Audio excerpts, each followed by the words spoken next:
Word. The final word. You heard that right. Right, baby. Let's go.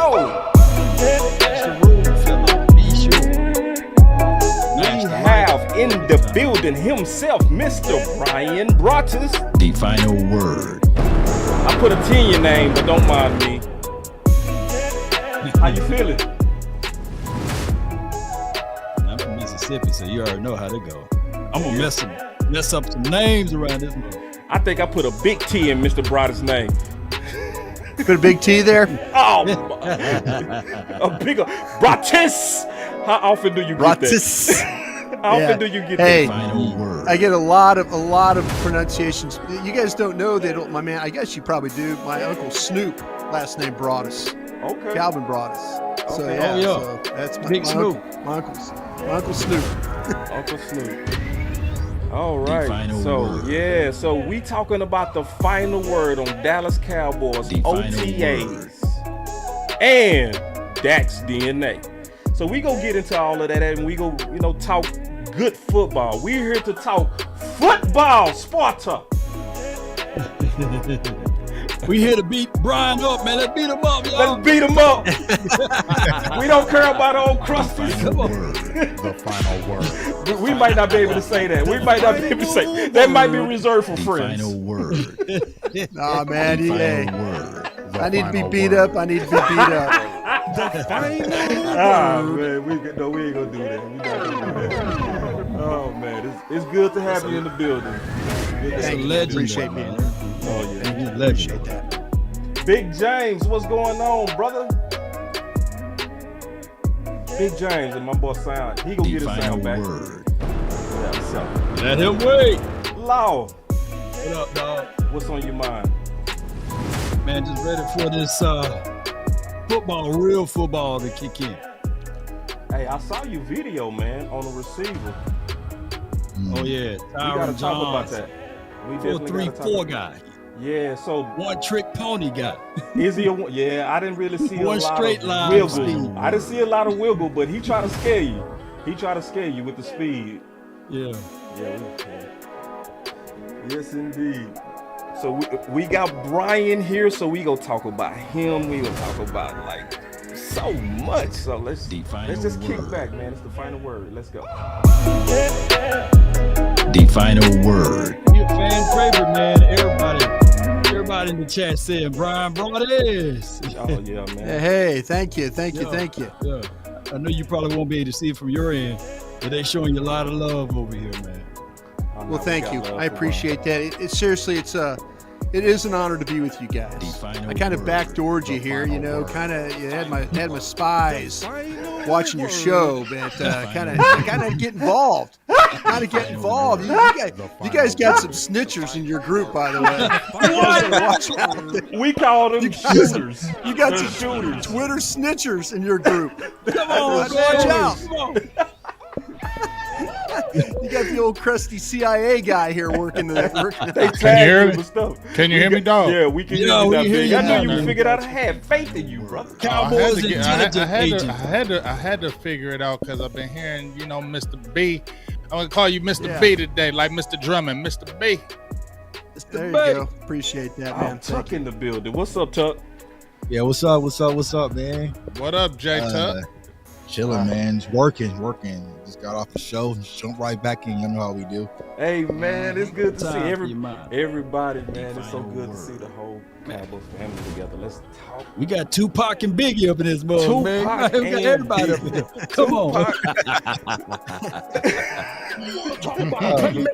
Yeah. He's a playmaker. He made the play. Your cars. Michael Irvin up in this dude, man. Hey, we gonna show out. We gonna show out today. We got Bryan Brothers. We gonna show out with these buds. We gonna act a little phony, just a little bit. You Just a guys little are bit. busting the budget on me tonight here. What's going on here? Nah, this Full every on day. budget. This every day. We do this every day. We do this every day. Yes, I indeed. like it. Normally, A lot of eye candy here. A lot of eye candy. Hey, gotta put on a good show, right? Hey, Right. Got to. all right, let's get it, y'all. Y'all see Let's get it. that countdown there hit. That's enough for everybody to tune in. Sharing is caring. Yo. Come on, y'all. Somebody calling somebody. Mama said there'll be days just like this. All right, we finna kick off the show, so give me 1 second. We kicking it off right now. The final word.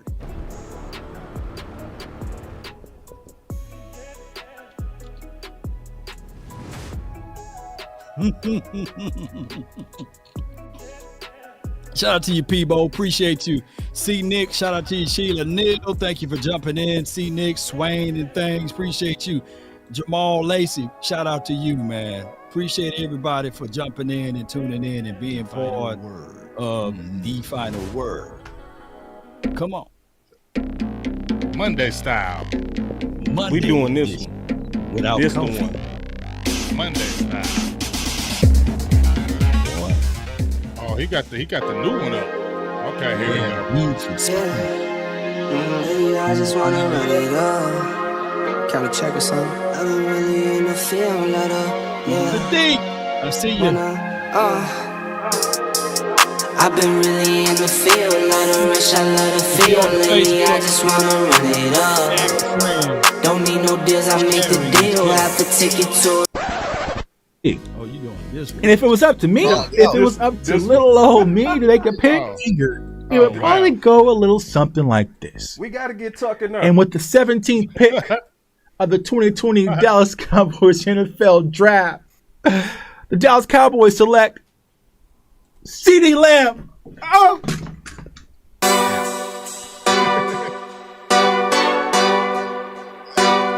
Go hard or go home.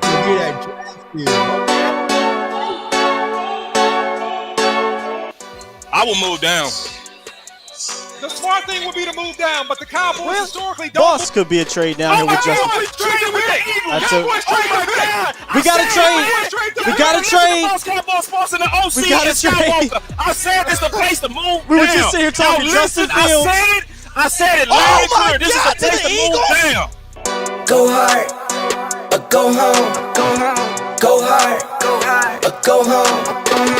Go hard, or go home. Go hard, or go home. Touchdown like the end zone. Like an end zone. When the circle turn to my home, can't get me out of my zone. Go hard, or go home. I love Parsons as a rush defensive end, right? If you draft him and you put him on the end, turn him into another DeMarcus Ware. Let him rush the quarterback, get upfield, and create damage to the other opposing offense. We got the pick. Man, here it is. We got the pick. Yeah, this gotta be Parsons. Like, Parsons the best player available. Let's go. Yeah, these championship rings on my hands now. In my head, I'm top 10, yeah, that's hands down. You a squad, now you're looking man down. Funny how foes turn to friends now. So the Cowboys just selected Jake Ferguson with pick 129. Hey, I'm good. I love the pick. I love the player. I know that a lot of people will say that this is probably a reach. This is about where I had Jake Ferguson. Really solid player from Wisconsin. He can do all of it. He can block. He can run routes. He can actually make people miss in the open field. Have a race car like a Tyron, call filling up. I need product again. Treat the business like a playground, might slide on you. Don't me wrong, might slide on you. Do a backflip, cause I'm mad rich. I'm the definition of what that is. Go hard, or go home. Go hard, or go home. Go hard, or go home. Go hard, or go home. Touchdown like the end zone. Just like an end zone. When the circle turn to my home, can't get me out of my zone. Go hard, or go home. Go hard, or go home. Okay, man, we got it going. Oh, man, so here we go. So we go kick it off right here. All right, so let's make it fun first. This is coming from Built Different Group. And obviously we go start with the main guests, Bryan, Broaddus, and J Tuck. Which rookie makes the most impact this season? You gonna go hit this one first, Tuck? Or you want me to get it? I'll let you go, Ryan. I think to me, this is the one that I'm going to struggle with probably the most because I have a couple of different answers here I want to give. But I'm going to say I think that it's going to be Luke Schoonmaker is going to, because to me, he brings a different dynamic that they don't have with the other tight ends. The other tight ends want to be able to block as a point of attack as well as this guy does. And I think to me, that's where if the Cowboys are going to be serious about getting this ball running again, and I think it might be a little bit of Mike McCarthy, wanting to kind of dial some things back. But the thing with Schoonmaker is you put him at the point of attack. You look at Blake Corum, the way that Michigan ran the football, that ball's going behind that tight end. And I think that when you look at and you talk about the guy, and at the OTA practices the other day, he was the one young player, rookie player that was working on the varsity, like up on the field with the veterans, and everybody else was on the other end. And I was watching Schoonmaker, and I'm thinking, they're thinking now of how to use this guy at the point of attack and how they're going to be able to run the football behind him and how he's going to be able to work with Tyler Smith and then also with Terrence Steele. So I think initially it's going to be Luke Schoonmaker is going to be the guy. I think he's underrated as a pass catcher, by the way.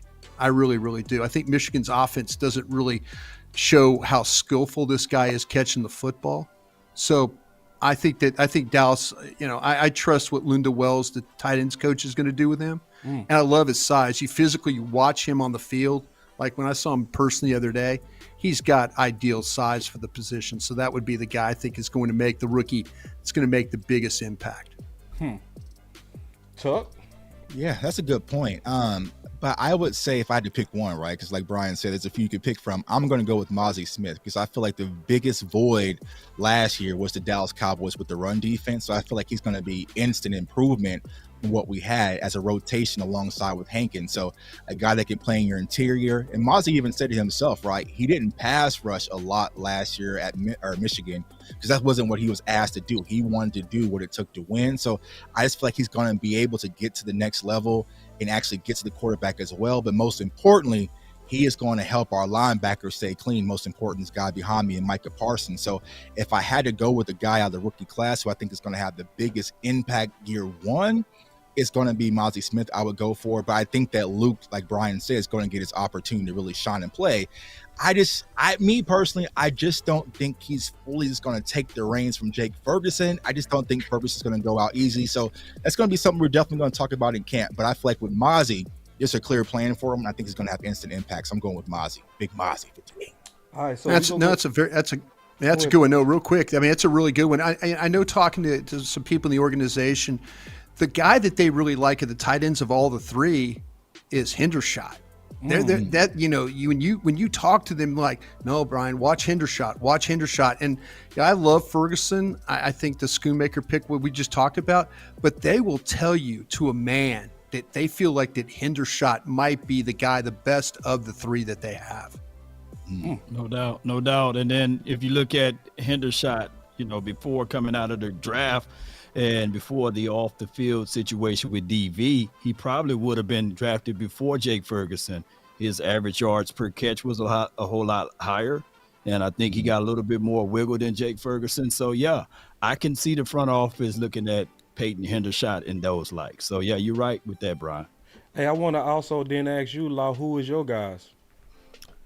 Oh, well, instant impact. Yeah, I would have to piggyback off of Jay Tuck. We would hope that it is Mozzie. This Cowboys defense, we've been leading the league in INTs in 2021, and then we kind of drop off from that last year.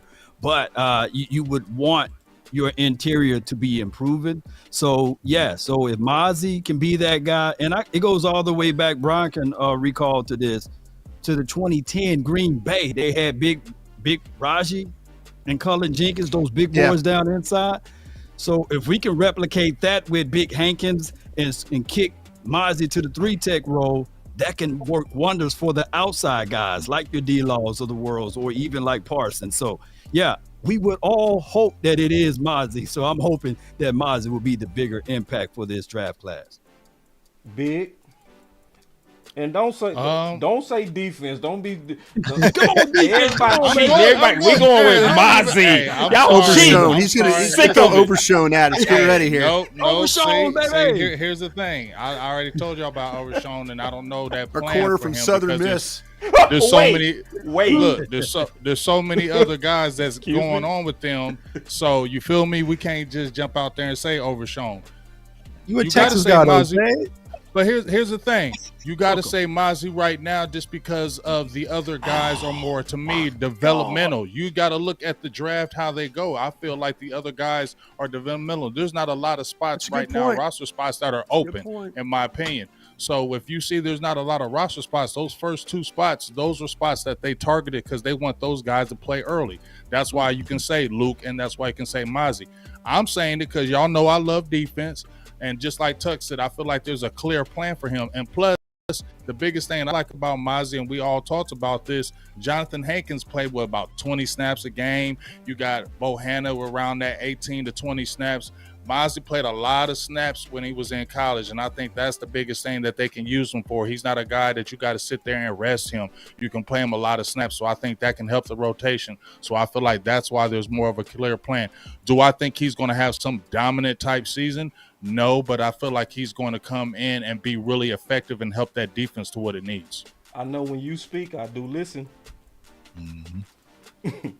Yeah, I think that, not to sound the same as everyone else, but the honest opinion, the honest deal about this whole situation is that they went out and drafted Mozzie Smith with the very, very first pick in this draft, and they brought him in to help stop the run. So I think he has to be the best person to actually help us this year. But in this sense, I think that you're going to have a couple packages with Dan Quinn where they look at a 5-2 front or a 4-3 overtight front, and you have Bohannon, you have Hankins, and you have him on the field at the same time. And those guys go cover up a center and 2 guards. And when that happens, baby, it's going to be very hard to run inside. And that's what you're going to have to do to beat teams like the Philadelphia Eagles and teams on the rise, might I say, like the Giants in our own conference. That's where I think he has his biggest impact. I don't think he has a Pro Bowl season, but I think he's serviceable, and I think that he will not lose a bunch of matchups, especially if you put him at a 0 and you have the 2 guards covered, or you put him at a 3 technique or a tight 2-eye. I'm gonna be honest. I'm disappointed in everybody. The guests, everybody. What you about to do? Also got a curveball. Right. Hey, I think we're burying. He's gonna say overshown. I think we're actually burying the lead. Hey, OC, how did you know that Parsons was going to be able to rush the passer as well as he did? When you said it in that little clip we watched, how did you know? Because I interviewed the scout that saw him first at Penn State, and he had no idea. He's like, if you told me this guy, now we all saw him as an off-ball rush linebacker, but what did you see him to put his hand down? Because in that clip we saw in the opening, you're the only person I've ever seen to ever say that Micah Parsons could be a put his hand down guy. So I need that question answered before we get into any of these rookie things going on. Fair. Yeah, Broadus. So I'll tell you. So, I mean, the sauce about Micah Parsons is really looking back at some of his high school film, which I looked up at, and I saw the athleticism and the change of direction. But the two things that jump off the tape when you look at him is his burst and his ability to use his hands and shed. Even when he blitzed B-gaps at Penn State, he was very effective at that. So I saw that it would transliterate to the NFL. That boy said transliterate. That is why that's why that's my boy. As a guy with a Louisiana education here, I somewhat understood what he was talking about. Translate. That's good. Translate. That's good. Not translate. Transliterate. Literally. That's better than translate. It's amazing because, like I said, the scout that first saw him at Penn State said, "There's no way." And he goes, "We didn't see it." And you went all the way back to the high school, which makes perfect sense. Makes absolute perfect sense now. Really does. So you know what we got to do. Brian Brouddas just gave my boy OC a lot of love for his eye. No, he did. He said it. I have not heard anybody else ever. The OC. There's no emotions, no friends, no loyalty. Straight business. Straight business. Put hashtag straight business in the chat. I'm hitting two buttons. All the buttons. The OC. All the No buttons. emotions, no friends, No emotions, no loyalty. no friends. Just straight business. Straight business. Put hashtag straight business in the chat. Now I'm getting ready to get on everybody, the guest, everybody. Like all of y'all getting ready to get it. I can't believe what just happened here. Everybody picked Mozzie. He's going to try and convince us a 5'5" running back. Come on, you already knew I was going. Because how can come on, you gotta think offense. Hey. Come on, Broadus, you gotta think offense. I love it. I mean, I didn't have the balls to sit there and say that Deuce Vaughn at 5'5", but I'll tell you what. The thing about it is, though, I mean, to me, depending on what happens, if Pollard looks fine now, we'll see in the OTA, in the mini camps and the training camp and all that. But who is that backup running back? Who is going to be that guy? And, Deuce Vaughn, I mean, he proved it at Kansas State. He can carry the mail. He's absolutely proven that. I'm thinking it's going to be him, Broadus. I'm going to tell you why I think it's going to be him. I think it's going to be him because he the easiest to see. Because Mozzie, if Mozzie is going crazy, you know who go see him? Football people. The crowd not gonna see him though, right? It's the football. They go just lock in on him, in my opinion. But I think the guy that's gonna be in the space, the guy that's gonna rock the crowd, even if he don't deserve it as much, it's gonna likely go to Deuce, in my opinion. And I think the running back room is just kind of an opportunity. Like I don't think, and I want to hear from all of y'all on this. J Tuck, Broadus, the two special guests. I want to hear from everybody on this. Like, isn't the running back room kind of a vulnerable place right now? Go ahead, Chuck. I'll jump right on in here and say that it's more so of the unknown. It's not necessarily a worse spot because think about this. Everybody write this down. We were top 10 in rushing last year. And that's without a plan. That's without an action. We ran out of shotgun, and we were the pass rush win rate. We were like at the bottom end of that, like ranked 31st and 32. So if we come up with a plan, if Mike Solari have his guards to pull and get in front of things, and if you give my guy Deuce Vaughn a little space and an opportunity, man, he had just the same amount of yards as Gibbs.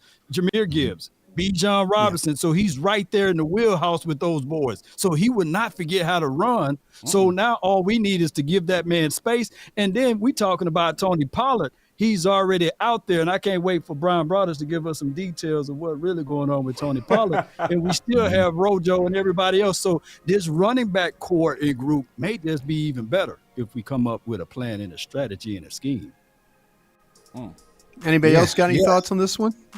Go ahead. I agree with you, Law. I feel like the running back room is the biggest question mark, but I'm trying to pick up on some of the nuggets that Stephen Jones mentioned today in his interview, because he mentioned, Ronald Jones, but he also mentioned Hunter Luepke, who was the kind of quote unquote fullback / running back. So I feel like with Malik Davis, Deuce Vaughn, Hunter, Ronald Jones, who I just broke down film, it's going to be more of a rotation behind Tony Pollard. It's going to be able whoever grabs the opportunity. Now, Ronald Jones here in Kansas City, he didn't get much opportunity last year because he was a late signee to Kansas City. So they already kind of had depth, so he didn't get much reps. But when I broke down his film and when he was in Tampa, I mean, when he was given the opportunity, I mean, he had almost 958 yards. So he's a guy who is capable. I just don't know, what's going to be as far as the preference is when it comes to Mike McCarthy and Schottenheimer's offense. Now, I know from the fan favorite perspective, a lot of people are wanting Deuce Vaughn. I feel like they like the explosiveness, but who's going to be that bell cow? It's a 17-game season. Who is going to be that guy who can really take on punishment? Because you definitely want to subject Tony Pollard to that amount of punishment. So I feel like Roe Jones and maybe Malik Davis are probably going to get those carries initially, and then just certain packages for Deuce Vaughn. But we'll see. It's going to be an interesting, room to definitely watch, especially as we get to OTAs and camp. Yeah, I think you guys made some great points about these backs. And, and I know that I was pushing, hard for somehow, some way that Bijan Robinson was to get to Dallas. I'm like, and everybody's like, oh, you old crusty, you this, that, the other running back, running game and all that. I just saw a complete back, and I felt like that was going to be something that Dallas, I personally feel like they with Pollard, I think we're looking at Dalton Schultz here. I think we're looking at a 1 year franchise tag and then kind of move on the situation, to be honest with you. Yeah. So with that being said, I was thinking like, okay, what other directions could they go here?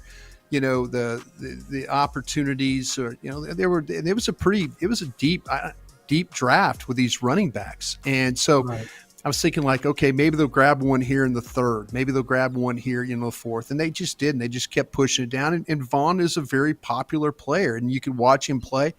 The thing that I worry about the most with him is the blitz pickup stuff. Yep. If you put him on the field, and if this was the old Kellen Moore administration of calling offensive plays, then I would worry about how he would be used, because I made Jerry Jones mad at me one day at training camp when I asked him, do you feel like you wasted Tony Pollard's career?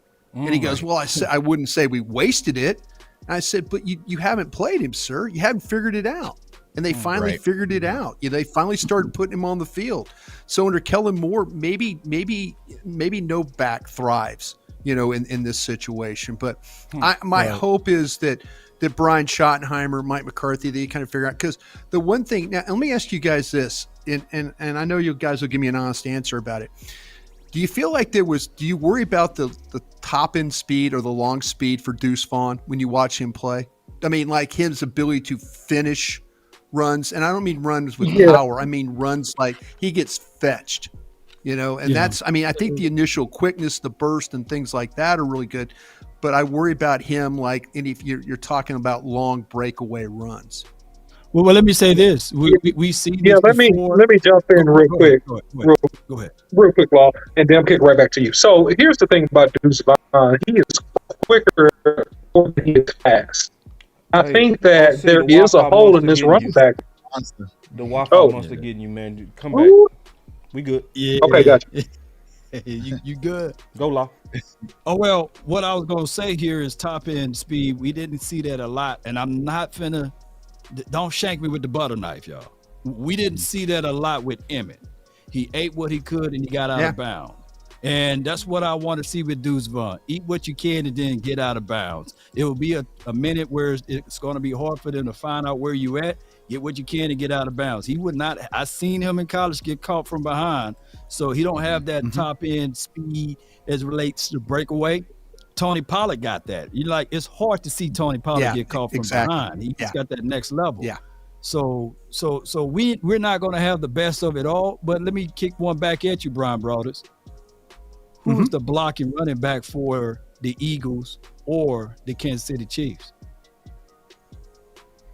to pick up blitzes and things like that? Yeah, see, that's the thing. I mean, I don't know. I know in the old administration, like I said, the Kellen Moore, and I know how important, because I used to talk to Skip Pete about this. I used to talk to him about when do you feel like that you could put guys on the field? When did you feel comfortable putting Pollard on the field? And he said, when I knew that he was not going to get overwhelmed, when I knew that I knew he would step up and I knew he'd deliver a blow. And I used to tell him, I'm like, if they run over you, that's not a bad thing. If they run over you, that's at least you're giving the quarterback a chance. So to me, I think in this day and age, and you've got to be able, and the little clips we were showing there, Deuce stepped up and picked up a blitzing linebacker in the Texas clip you just showed. It was an initial shot enough to get the ball out. Maybe that's what he has to do. But I don't think if the one thing that I would worry about, if you play him a bunch, does he become a liability in that? That's the only thing. The long speed I could live with, or the lack of. The blitz pickup stuff, again, if they're telling me the ball's going to come out quicker, and that's something that Jerry Jones said today that, of course they're going to try and do. But if it turns into, okay, they have to have somebody in there that can blitz pick up on those third downs and stuff, they have to be mindful of that until they figure out really what they have with Deuce and can he handle that job at his height at 5'5". Hey, I got to flip it real quick and then we go get big in here. I want to flip it to something that because I don't want to run out on Bryan and Tuck. No, go ahead. You're fine. You guys are good? good. Keep going. Okay. We're good. Keep rolling. Let's go. Well, the thing is, just flipping it, the draft is built perfectly for a return of Zeke. And that's what you said the day after the draft, Tuck. And Des agreed with you. I definitely agree with you as well. So I want to kind of talk about that. And I want to just lay out my concerns, and I want to go around the circle just real quick. I've been thinking about this, and I'm going to kind of hear everybody's wisdom out. I've been thinking about that we have a void in our red zone run game, our short yardage, and closing out games. And I was talking to Tuck about this today, and I want to kind of hear from you and everybody about who fits a Schottenheimer run scheme best, Pollard or Zeke. And when I start thinking about that, I was like, you know what? Zeke is more of a need than what we think he is. So let me go around the circle. I'm going to start with you, Big, because you've been hanging out. And then, we'll get Bryan and Tuck and everybody else. Yeah, you guys got it. You guys got this covered. Well, I mean, of course, I know you love Zeke to come back, and I ain't hating Zeke coming back. I know you love for Zeke to come back. I know you love it, and I ain't hating on it. Because like you said, you can't replace 12 touchdowns. You can't replace that. He almost had 1,000 yards rushing. If he wasn't injured, probably would have hit the 1,000-yard mark. So you would have had 2,000-yard backs. But I'm gonna throw a monkey wrench in it, and I know it probably couldn't happen. But we just got $20 million right on the cap. Dalvin Cook could be possibly released, dog. I don't care. If you get a Dalvin Cook, Big. I mean, this No. Don't you down now. Hold on, let him cook. Let him cook. Hold on. Now let that man cook. Okay, well, you can fight me, but all I'm saying, I've been talking about it way before this, like months when they was talking about cutting them and whatever, and talked about them on the show. Now, for 1 year, okay, it can 1 year, maybe two, but 1 year, why not? I mean, I know Zeke, powerful bag, short yardage, yes, okay, but dog, if you can have it for a year where you got Pollard, and it's not like Cooks he can't run in between the tackles. You can do that, and you can figure out a way to make it happen with them for a year. And you don't tell me you couldn't like that backfield. And honestly, do we really want Tony Pollard getting the 20 carries? And do we really see him? And you just said Schottenheimer is more geared to the more physical type back. So now why not run two of these guys at you where you got a two-headed monster where you don't know where it's coming from? I think that's something that you should look at. I know Zeke, but that's something they should look at because they got the money to do it. I got a box you on this. It's the only box is this. This is the only box. Availability. That's it. You know what I mean? In terms of player, I do like the juice from Cook, but in terms of a guy that showed that he's durable, that's gonna give you 12 touchdowns even on a bad leg, I gotta go with the guy that's available. Well, I gotta fight your back, Boss Cowboy. Oh no, you did not. Wait, where you come from? Boss Cowboy. I broke down. That's why you go watch my video, Boss Cowboy. If you watch my video, you would have understood it. No, listen, don't Wi-Fi me. That is Wi-Fi. Yeah, your Wi-Fi. Wi-Fi. Yeah, come out and come in. Come on for me. Go ahead. Wi-Fi, dog. You gotta get that. No. Wait, I think I'm okay. No, bye. Okay, you go ahead and say it. No, I'm good. Wait a second. I'm good. Oh, you are good. I'm good. You good? Go. No, I'm good. You good? Go. Cook. All right, so look, here's the thing, man. Look, he had a bum shoulder. He's had like ankle. He's had, a shoulder surgery in February. But listen, he rushed for over 1,000 yards in 4 straight. Press up, down, left, right, A/B select. Bye. He was doing good too. He was doing so good. Hey, I wanted to hear it because he was jumping on my team on it. That's why I wanted to hear it because he was on my team. That's what I loved about it. He was on my team. Big just lost an ally. Big just lost an ally because of the internet. He was rocking with me. I got you, Big. Oh, you got me. I'm glad. I work in jump. I'm Tell him. You already know because he went to Florida State. So yeah, I'm no-blooded, man. Let's go. Talk to him. Tell him. I want to kind of circle back, right? Because the reason why I sent that tweet originally is kind of like what Bryan said. Like, it was for me to try to figure out the Luke Schoonmaker draft pick, because when that pick got called, I really didn't understand it. So I had to kind of roll up my sleeves and do some research. I'm like, okay, like Bryan said, they want to get stronger at the point of contact. They want to kind of run better in the trenches.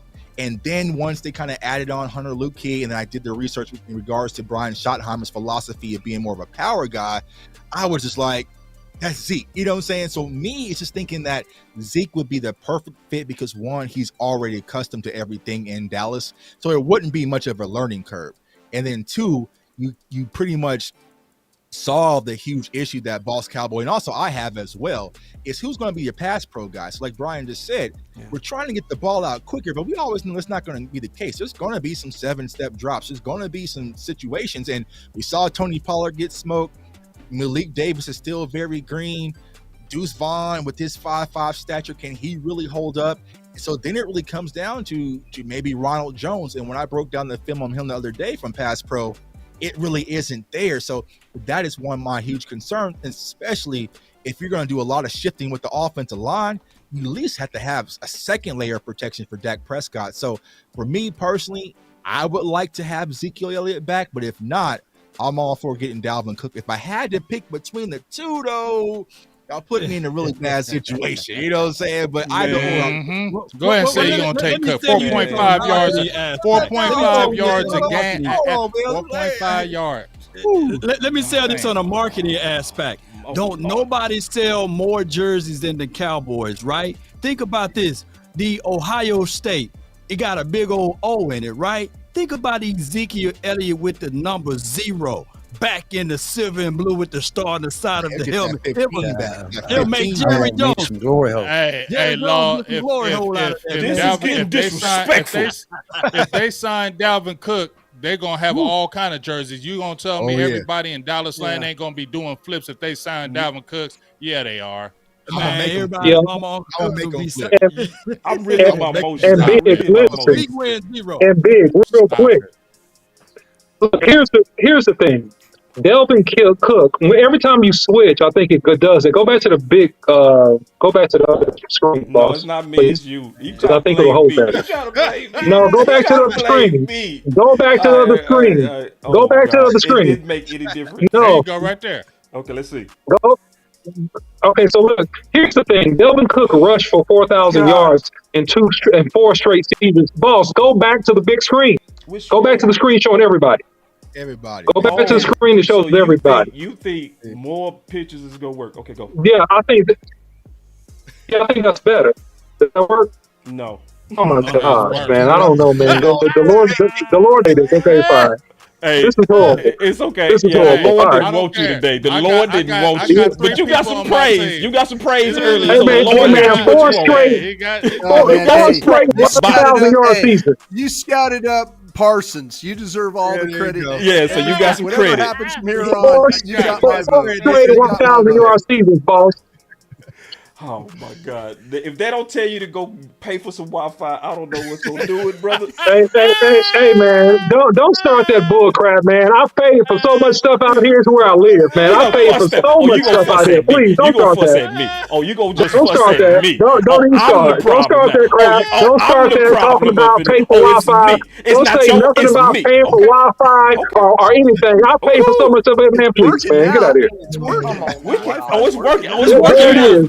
He want to I just have to fight Boss Cowboy. I just have to fight Boss Cowboy, then it's going to work. Well, finish your point. Finish your point.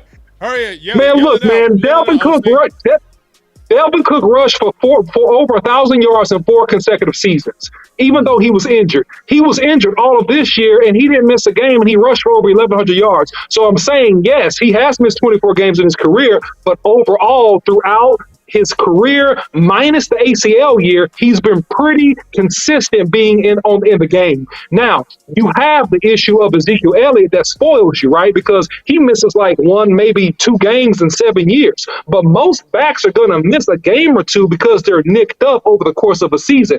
We've just been spoiled because we've had Ezekiel Elliott, who's been super naturally durable, in my opinion. Go ahead, boss. Hit the buttons, boss. Hit the buttons. What? Did I do that? Was that me? Yeah, you hating. Nah, I mean, good Hit points. the buttons. No, good points. Make yourself feel good. I didn't think you was gonna talk me into it. You actually kind of talked me into it. I really did think you was gonna be able to talk me into it. But no, actually you didn't. You did not talk me into it. Like, no. Talk about you his fumble. gotta go with Zeke, bro. Let me ask you. calls We me? got Who Brian calls me? Broadus here. We gotta ask the insider who actually in the building. What does leadership and Zeke's leadership or a player's leadership mean to the team versus an outsider? No, I tell you what, they absolutely love the player, but I hate to break this to you guys. I seriously was talking with Adam Pacifica, the cap guy. And I said, "Hey man, you got millions and millions of dollars available, ready to go." He says, "Brian, don't even think about it. It's already spent." And I said, "Oh, okay." So there it is. Yeah, I love the discussion. I love the debate about a Cook. I love it. But yeah, the cap guy looked at me and goes, "Don't even ask, Brian. It's spent. It's gone." So that was fun. Don't even think, because I was trying to think. Well, how can we get Hopkins? How could we get? I'm starting to think about all these things, and I'm like, so I just point blank asked the guy, ran into him. I said, "Hey, you got money now?" He goes, "Brian, it's spent. It's always spent. Every year I worked for the Cowboys, 14 years. The money was always spent." Yeah. But he's got stuff coming up with. He's got to figure out the whole thing with Diggs. That's going to be big. He's got to figure out the Parsons. He's got time on Lamb. So he's got some things that he's got to think about. Steele, I mentioned, So there's things that they've already kind of earmarked. They've got this. I saw it one time, this huge spreadsheet, and they've got it already broken out like 5 years. Of what it would kind of cost them to do business. And so I was like, hey, here we go, that kind of thing. So anytime we talk about on the radio or .com or whatever about adding players, I just know in my heart, my mind, as much as I love the debate, it's just not what they're going to do, because they've already got money. They've already got money earmarked for other projects that they're going to have to work on.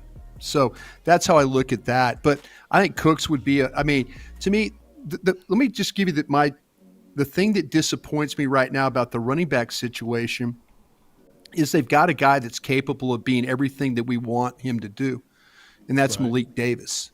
Mm-hmm. Malik Davis spit the bit on them in the San Francisco playoff game. Mm-hmm. That was a problem for them. That was a big issue. Remember when Pollard went down, what did they do? They went straight Zeke. Malik Davis never got a sniff, never showed up. And that week leading up to the game, there were some questions that Malik Davis had about, well, hey, am I ever going to get a chance? Why work hard? Why do this? Why do that? And the staff got to the point where they were like, okay, fine, we'll play with who we need to play with, and that was it. That happened the week of the 49er game, and he didn't get the opportunity.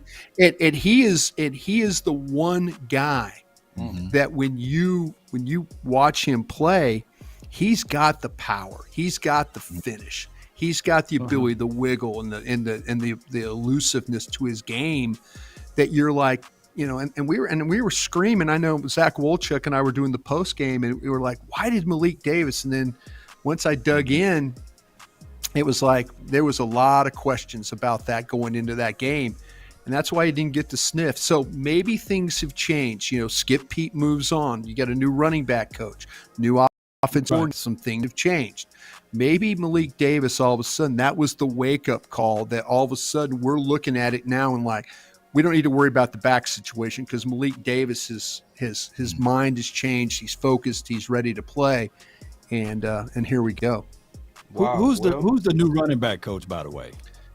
It's the guy that was the former offensive line assistant, Blasco, Jeff Blasco. Yeah. Now this is one of those times when you go, oh wait, offensive line coach becomes running back coach. Yeah, it's a different room, man. That's one of those things. That's a room you don't want to walk into. That's a character room right there. A bunch of guys, a bunch of egos and stuff. So Blasco's going to have his hands full, but I remember when being in Green Bay with Andy Reid. Andy Reid was a tight ends tackles coach, and then he became the quarterback coach. So, I mean, he was coaching Brett Favre. So you're thinking, so sometimes when you get an offensive line coach and they move him to a skill position, then you get a deal where he understands blocking schemes, and now he can learn the perimeter game, and that helps the overall the coaching staff as well. And he can convey that to, his running backs working with the offensive line. It may be a little bit better fit. But yeah, it's McCarthy. And, I was sad to see Skip Pete leave. I had a relationship with Skip, but, he's off, and Jeff's going to try and do just as good a job as Skip did. But also too about Zeke, I just think that all Jerry talks about is potential bringing it back. I just don't. I think that everybody else in the organization is moved on. I think they've all moved on, and and I think that's where we're at right now when it looks with Zeke. No doubt. So everybody hearts just dropped like. Yeah. No. I mean, I didn't mean to be the bearer of bad news. I just think, hell, I was trying. I was Roschon Johnson. I was sitting there screaming, in the draft. I'm like, please just take Roschon Johnson here. I'm just kind of going on and on and on, and everybody's looking at me on the draft show like, shut the hell up, Broadus. They're not going to take him back here, and then it worked out with Deuce. But I just kind of feel like the X factor, if you want to say that, and I hate when I say that, but I just said it. When you talk about a guy that we're kind of not talking about, it might be that Malik Davis. It might be him that all of a sudden the change with all the staff and a new OC might put him in a little bit better position this time around. They say it's over. Real quick, I'm sorry to cut you off real quick. They say that it's over 600 people watching and only 2. It's all because of you guys and the bad internet. It's a comedy hour right now, man. We're on a comedy hour. Come on, y'all. Hey, I thought I was. I work for a $10 billion company that has bad internet. So don't feel bad about your internet. Don't feel bad about your internet. My $10 billion company's got bad internet. So don't feel bad. Thank you, Broadus. I appreciate that. Thank you, sir. I've got your back, man. Hey, anybody that could anybody can tell me that Micah Parsons could rush the passer, he's got a big check mark in my book for sure. Yeah. He said that. My boy OC said that D-Day of the draft as they was leading up to picking Micah Parsons. So amazing, great insight also, right there. And I'm gonna brag on him a little bit. My brother, he also hit big on Tyler Smith. Like it was he was predicting Tyler Smith. So it's a lot of.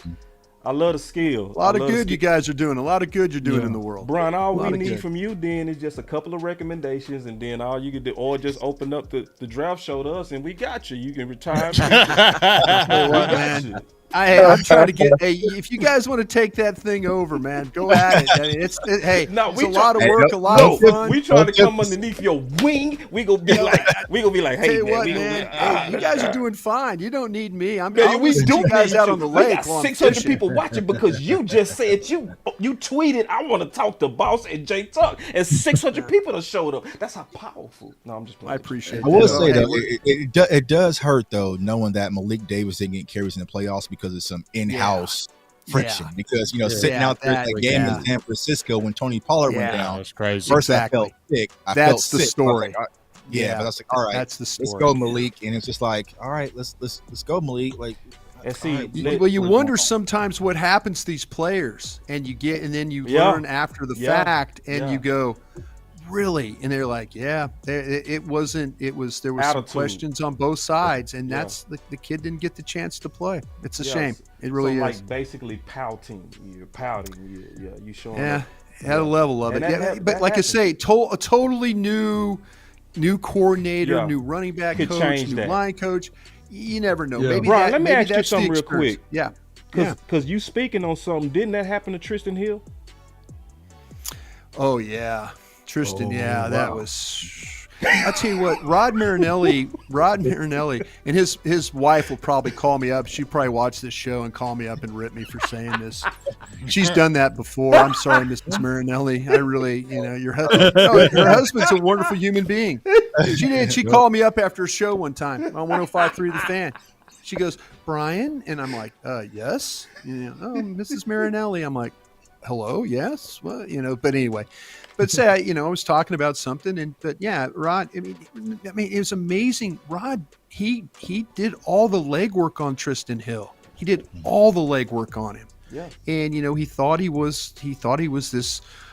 He could be this special player, and he just wasn't. And the scouts were like, "Listen, this is what we're hearing, Rod." And he's like, "Oh well, I really don't. I'm not hearing that. I don't see that. I think he, And then Rod turned on him. I mean, just turned on him. Yeah. And that's the thing that's sad is as a scout, when you fight your ass off and you go down there, Orlando, and you're looking at these players and you're going through and doing all this stuff. And then all of a sudden the coaches walk in, they say, well, hey, we want to do this. We want to do this. We want to do this. And you're like going, well, I don't go in there and call third down defenses. I don't, I'm not calling pass plays. I'm trying to do my job as a scout. I'm not stepping in and calling, goal line defense. So that's what the problems that scouts deal with. Will McClay's done a really good job, though, of bringing everybody together. There was a time where that wasn't the case. That really wasn't. And Will's done a really nice job of getting everybody on that same page, whether it's the coaches, the scouts, and then the Jones family, who is, in itself something you have to deal with. But Rod, going back on Tristan, Rod, he loved the player, and then he turned on the player. And then that's where, again, as a scouting department, you go, damn, we had the guy right. We had him right. We just, we went the wrong way on the pick. So then Tristan really just lost his sponsor in house, right? Because nobody really had his That's backs. it, man. Hey, you've learned the word right there. When you lose your sponsor, you got no. I lost my sponsor working in the scouting department. Larry Lacewell had enough of Bill Parcells. I didn't have anybody to defend me anymore. Wow. And Bill and I go way back. Bill and I go all the way back to 1992 when I was in Green Bay. Had a great relationship. Glad he came to the Cowboys because we were going the wrong way. And I got to the point where I was fighting him every damn day.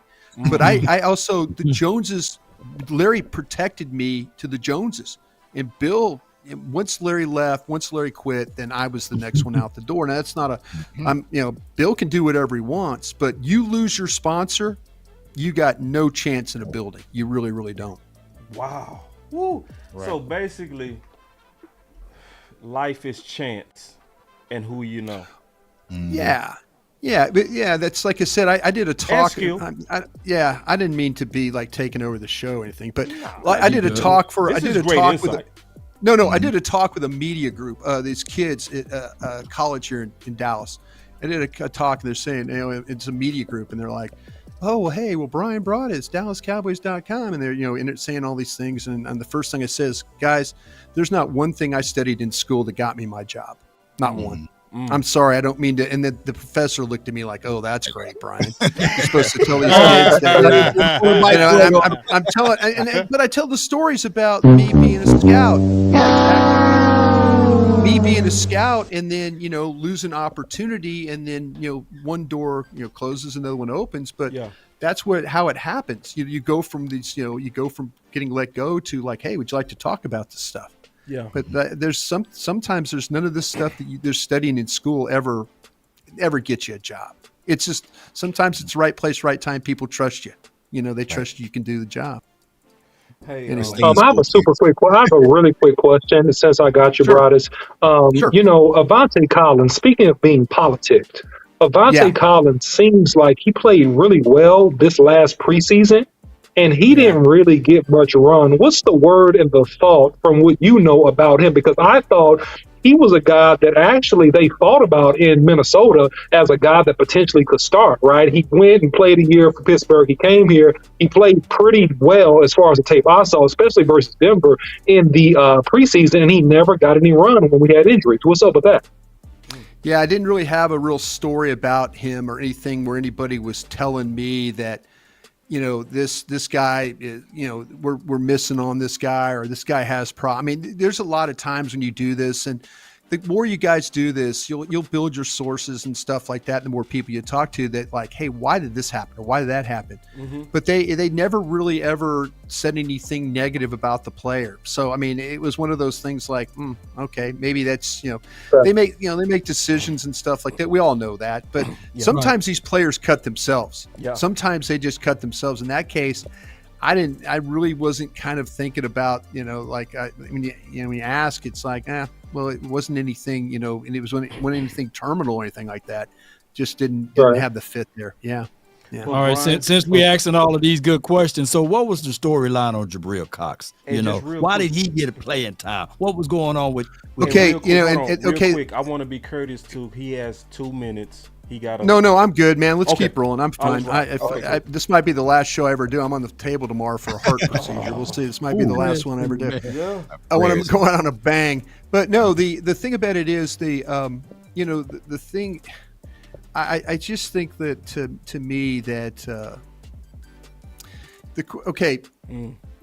it's kind of a tough situation to talk about him in that way and stuff like that, because there's certain factors that lead into decisions on these players. And I was like I say, there's some of these kids you hear about that they do this or they do that, and they really don't, they don't fit in, or they don't, and you're kind of like, man, this guy's playing pretty well for you. Why would you? And they just didn't feel like that he was good enough. That it was just, when I talked to George about him, I talked to George Edwards. And again, I'm sorry, I'm not name dropping. I'm just trying to tell you, these guys are gone now. These are guys, I worked with George a long time.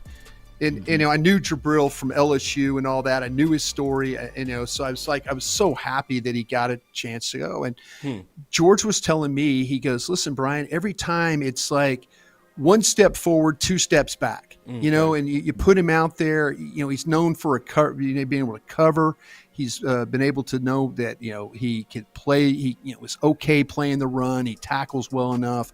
He's, he doesn't bust his assignments and things like that. But every time that they gave him an opportunity, he would, okay, we're seeing it here. We're seeing he's flashing. Here we go. And then it's like 4 or 5 plays or, reps or whatever. And it's like, man, this guy's just not getting it. He's not picking it up. He's not where he needs to be, and that's the big, and we'll see. I mean, in the OTAs, he's getting a lot more work now than he was before. So maybe the more work and maybe the knee is coming around to where he's feeling better about it, and that will lead him to better plays. But talking to George, George to say, hey, I love the kid. I just can't get him to pick up everything that we're trying to do, and get him out on the field enough for us to be able to feel comfortable using. And coaches won't play kids unless they feel like that they know exactly what's going on.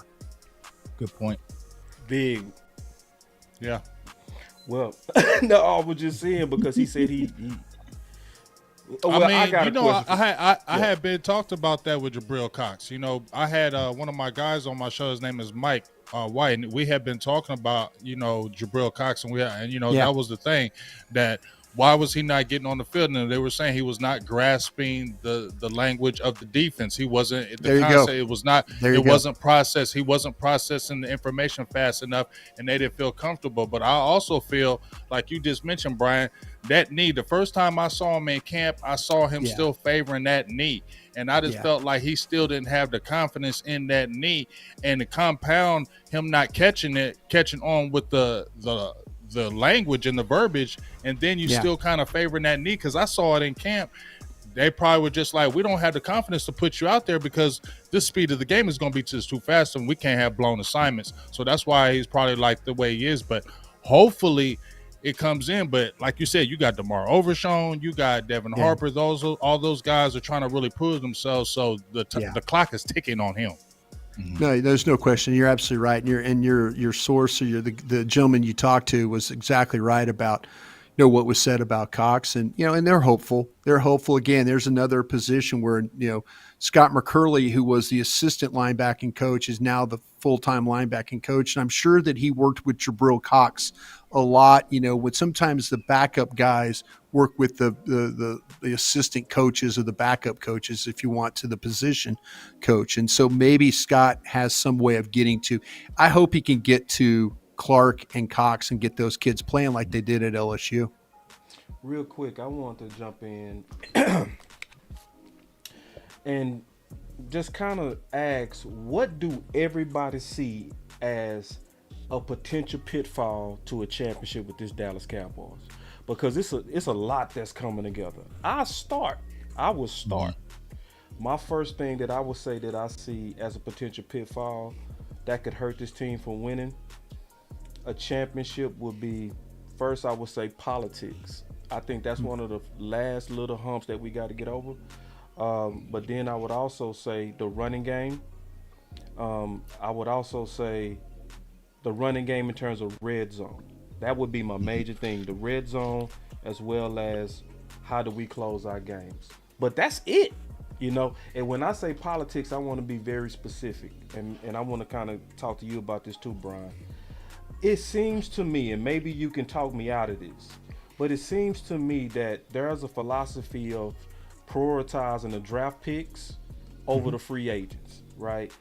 And I understand that it's a business, right, to where you're trying to save on the cap by investing into your own guys. But I do believe that every now and then Steven overreaches, like to where he overbets and over pushes for those draft guys to where competition can't have its natural way. I don't think that hurts us greatly, but I think that hurts us about 5%. So I just wanted to kind of get your feedback on that and thoughts. Yeah, I'll open up the floor. I'm interested too in hearing what everybody else said. I've done a lot of talking already, but yeah, if you could, guys jump in, and I'm listening to you guys right now, and I have a thought too as well, but I'll let you guys have a crack at this one. Yeah, I'm gonna just jump in and say one thing right quick. Only thing I'm gonna say is injuries. I feel like injuries are going to be every year, but Dallas has been relatively injury-free the last couple of years. If we saw 2020 and we saw the debacle of the injuries and how he's really, that's one thing I like about him. He really knows how to rest the veterans, and he really is good at keeping those guys fresh for the whole year. So I think that's the biggest thing. If we say Dallas stays relatively injury-free like it has, I think the team has got a great mix of young and old. I feel like it comes together, but I think a major injury to like a major player could be something that could definitely derail it. So I would say those injuries, especially a major one, could really derail the season for me. Yeah, and I'll hop in big right after you and say this to be more granular. I think that honestly, injury to a running back or injury to an offensive guard or tackle in particular, could really derail and hurt us a lot. Because right now, and this is where I really greatly disagree with the Dallas Cowboys strategy, you had a chance to shore up and address that left guard position in the draft with several good guys that could play guard or tackle, or even go with Osiris, who was available even in the second round, and pick him up. But obviously the Cowboys believe in, hey, Josh Ball, they want to give him a chance. He's like the cat with 9 lives. He went to left tackle, right tackle. Now they're playing him at guard. So we'll see how he does there. Yes, he is a good run blocker, but you're depending on him, right? Are you depending on Farinack? Excuse me for mispronouncing his name.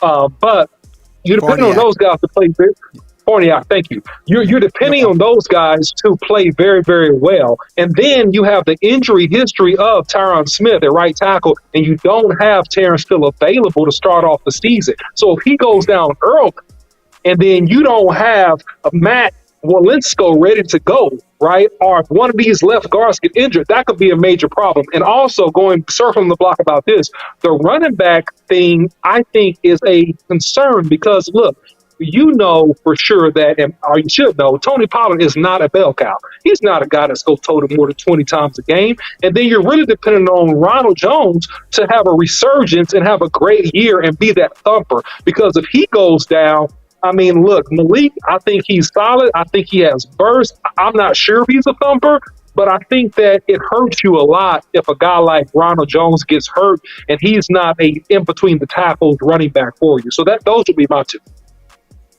Yeah, I would say my biggest concern, to kind of piggyback off what OC just said, is the lack of continuity when it comes to the offensive line. Like, I'm just not a fan, even though I'm a fan of cross training. I just feel like there's a lot of musical chairs going on right now. And I feel like this idea of maybe Tyron Smith being your right tackle and moving Terrence around, I'm just not comfortable with that. So I feel like what the Cowboys really need to do is find their best five. And me personally, I just don't believe there's a way you can convince me that Tyron Smith is a better right tackle than Terrence Steele, if healthy, right? So I just feel like that's going to be my biggest concern, is that they're getting too creative with the offensive line and just not going with your pure best five. So that's going to be one of my area. And then also what we just talked about, I just feel like the linebacker core does need some added depth there. Moved on from Anthony Barr, who he was kind of just a guy, right? But he was a solid guy. And as Bryan mentioned, when it comes to the linebacker position, it's just not about ability and talent and sideline to sideline speed. It's also about up here IQ, right? So can you really grasp the game mentally? And you still just have a lot of young guys at that position. So I would like the Cowboys to actually bring in another veteran guy at the linebacker position, because we saw what happened last year. When LVE went down, our defense looked kind of different, especially in the run defense. So that's the two areas of improvement I'll definitely be focused on for the Cowboys to kind of solidify to make this team much better as far as championship contention. Well, those are all brilliant points, man. But just to say about this with linebackers, they play so much nickel anyway. So you're only talking about two linebackers out there. And last year, 4 out of the 5 guys on the offensive line moved around like musical chairs. And Mike McCarthy still figured out ways to win 12 games. Yeah. And what normally happened with the previous administration with Jason Garrett, when you have someone injured, you feel it, right? You absolutely feel it, and we lose plenty of games. So I'm quite sure with his overall philosophy, hope Mike Solari can help out with everything with his offensive line situation. But I think that they banking on Chuma Edoga, and they banking on one of those guys to stand tall. Think about it. We've been banging on the table for Malik Davis to get more snaps, and he was an undrafted guy. We are banging on the table right now for Terrence Steele to get paid, and he was an undrafted guy. So just like what Brian Broaddus said earlier, if we can put our name in the hat and betting on one person, it will be my guy, Will McClay. Some way on this team, our offensive line unit will be just okay. Think about this. When you have a philosophy and a scheme put into place, you'll be okay, because you can only name for the 49ers Trent Williams. You don't know everybody on that offensive line, but it appears that every year they still know how to run the ball. And even if they don't have their quarterback, they still know how to win games. And that is because they got a philosophy, principle, and concept put into place. Hopefully the Cowboys figure that out as well. Well, let me ask you this, Law. Do you feel like when it comes to our offensive line, we are pushing too much on Tyler Smith's help? Because if Tyler Smith goes down, everything pretty much crumbles, from my opinion, right? Because you lose your left tackle / left guard, and then things get kind of tricky because you have to really rely on Tyron staying healthy. So that's my one concern. Now, maybe Matt Waletzko does step up. Maybe Josh Ball has a resurgence, right, and can show that he was worth taking as a 5th round pick. But as for what we've seen right now, I just feel like if Tyler Smith goes down, we have a hole at guard, you have a hole at left tackle. It just gets ugly. So I feel like, I'm just not leaning towards, Chuma Edoga. I saw the film. I put that down. It just is what it is. Awesome Richards, baby. Yeah. Awesome Richards. There you go. So maybe you have Awesome Richards or, TJ Bass or, my guy Eric Scott out of Kansas. Maybe someone steps up. But I don't want to hold my head to that because a lot of the issues that we saw last year really happened down because our protection was breaking, especially in the pocket, especially versus San Francisco. So, hey, Tyler Broaddus haven't allowed a sack in 2 years. And if you think about it, when Matt Farniok, when his name was called, he was very strong. So I know I'm optimistic with this. Yes, you are. You are very optimistic. Break it down. You are too optimistic. You got me, man. Come on, Broadus. Come on. You done maybe knock down the whole damn. But keep in mind, but the sun will come out tomorrow. You know, this too shall pass. Oh, man. In the morning. He helped Joshua get the battle of Jericho. Yeah. He helped get off Hey, real quick. Hold on. Hey, I love it. I do. We get ready to give our final words. I'll tell you this though. Can I say something real quick about what I think about this rule? And I'll try. I like what you guys were saying, and you're being position specific, player specific. I think there's been the thing that might derail this is there's too much turnover on the offensive coaching staff. Okay. New play caller, head coach, new OC, new offensive line coach, new running back coach. To me, the teams, and it's the total opposite of what's going on the defensive side of the ball. Right. If you told me they're going to take a player and on the defense, I know in my heart, in my eyes, and what I see, that they're going to take that player and they're going to get the maximum out of Curse. They're going to get the maximum, like OC says, out of Parsons rushing the passer. They're going to get the maximum out of Deron Bland playing nickel corner on the outside. They're going to get the maximum out of Wilson playing safety. Don't worry about it. Don't even worry about that. The offensive side of the ball, I don't know that. I don't know that. I know we got one of the better quarterbacks in the league. I know they have one of the most talented running backs in the league when he's healthy. You know, you have a potential Pro Bowl left tackle and a young guy with Tyler Smith. They've got players, CeeDee Lamb, see if Gallup comes back. They've got guys over there. The problem with me is I don't know if I'm going to get what I get from the defensive side of the ball on the offense with this coaching staff. And people they'll go, oh, Broadus, you're a hater on Mike McCarthy. No, I'm not. I'm not a hater. I'm really not. I just, you know what? You had opportunity. You moved on from Kellen Moore. You did. You got mad at him after that Green Bay game when you're up 14 and you lose that game, and you had to walk across the field and shake that man's hand and walked off that field. Yeah. You put a lot into that game. I think that was the end of Mike McCarthy and Kellen Moore. But also Kellen Moore, people talking to me, Kellen Moore wanted to quit. Kellen Moore had enough of Mike McCarthy. He quit. Wow. I mean, you saw how quick he got a job, right? I mean, it ain't like he was out long. He like they made the decision. Mike's thinking about it. Kellen's thinking about it. Hey, maybe I should go. Boom. 2 days later, he's got a job with the Los Angeles Chargers. Hey, come on. You don't set up. I know enough of the NFL where you're on the phone thinking, this. I'm down to the last 3 or 4 weeks here. This coach he already hit his LinkedIn. He already had their resume. Yeah. Broadus, let me see this real quick. Yeah, go ahead. I'll try and be quick. I will. I promise. I'm never quick, but I'll try and be quick. This is so good. The thing that I worry about is that this offense could develop into something good, but right now, and maybe McCarthy's job's on the line, that all of a sudden it might struggle a little bit because they're trying to learn. They're trying to, the play calling's different.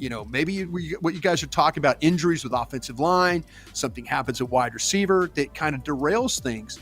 But maybe 2 years, 3 years from now, this offense will be good, like we're talking about on the defense. But does the head coach have that latitude? Does he have that time to do that? That's what I'm saying. So it might be itself where all of a sudden the defense holds up their end, too much turnover on the offensive side of the ball, and it hurts them as far as, now I could be completely wrong. They could come completely together and it works out great, like the offense has been the last couple of years. But I always worry about continuity, and I worry about turnover, especially as much as they've had with that offensive staff. I think that's the one thing that could keep them from winning a championship this year. Good point. Whoa, good. Like, this is so juicy. I got nugget butter.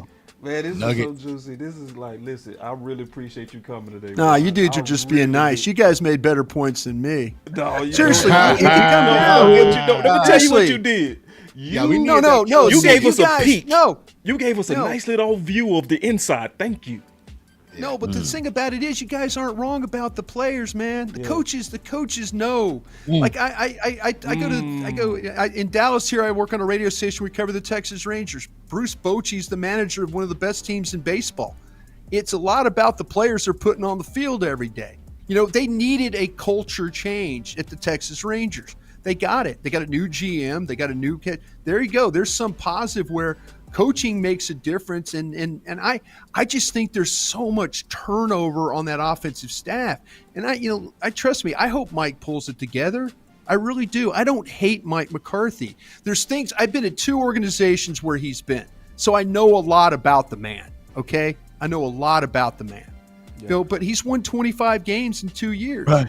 But man, he made a big. Jerry said, listen, I'm not interested in paying Joe Philbin $2 million a year. Gone. Oh, by the way, hey, Mike, you need to get rid of that Rob Davis, the guy who's the assistant head coach. Gone. Wow. Oh, wait, by the way, Jerry, I think I'm going to get rid of Leon Lett, who was one of your favorites. Gone. Oh, you see what's going on with that staff a little bit? Prisoners. Wasn't he just pissed off when he had to come out and say, if you install it, you call it, right? And he literally said, I don't like the digit system. I don't like those comebacks. He doesn't. He doesn't. See it again. He doesn't. See, that's what I'm saying. Like him and Dak, it's like, I'm really not a fan of these option routes. I'm not a fan of the option routes. But you're letting the man call plays with and then Dak has to come out and say, whoa, wait, I like the option routes. You don't see what, and I'm like, oh, wait a minute. We just fired Doug Nussmeier. Wait, Dak really likes Doug Nussmeier. Oh, by the way, Scott Tolzien, you're the new quarterback coach. And all of a sudden you're like going, wait, there's so much going on here. There's just too much going on. And maybe Dak and maybe Tyler Smith and maybe Broadus and these guys will overcome any type of bumps they might have along the road. But you're right, though. You lose players like you guys are talking about. We all trust the defense. Hell, we all trust the defense. We do. We trust them because we know whoever goes out there and plays, we've seen it with our own eyes. They turn people over. They get pressure. They play well in the red zone. They won the damn Houston game with a goal line stand, basically. Right. Like when things are going bad on offense, what's happened? The defense is picking up pieces. That's the things that scare me a little bit. Did you ever get a chance to pull Dak to the side and say off air, off record? How me? You really feel about, How you really feel about Kellen, boy? Because how in the world? I don't think Dak. I don't think Dak. No. I've never asked him about. I'll tell you, one of the funnest interviews we ever did with Dak, we made up a fictional football team that they were going to play, and we called it just Team X. And so we started asking him questions about Team X, and we said, it's quarterback speak. So we just asked questions. Dak, what do you think about Team X? Team X is well coached, man. They've got a really good, they've got a good front. He was going every question. He was just, that's coach speak. He was just quarterback speak. It was a make-believe team, and we were just asking him questions and it's the same answers. It's the same answers that you get. And so we got Dak to admit that, like, when we ask him questions, he's Team X is really well coached. Oh my God! They've got some outstanding players over there, and he was having fun with it. He was every question was just to like what you see him doing today, the same thing. And every time I see Dak. I just start laughing at myself because, oh no, man, that's a well-coached team. They don't turn over the ball. They get a lot of pressure on you. You got to be ready. They play multiple coverages. He could do it for any team, he said. He could do it for any team. It's one of the funniest things I've ever seen him do. Was like, you know, So, Broadus, man, you really confirmed some things we've been doing on this channel and talking about the Cowboys organization being like the Game of Thrones. People fighting for territories and districts, and it being extremely political. And we even identified Kellen Moore as the Trojan horse.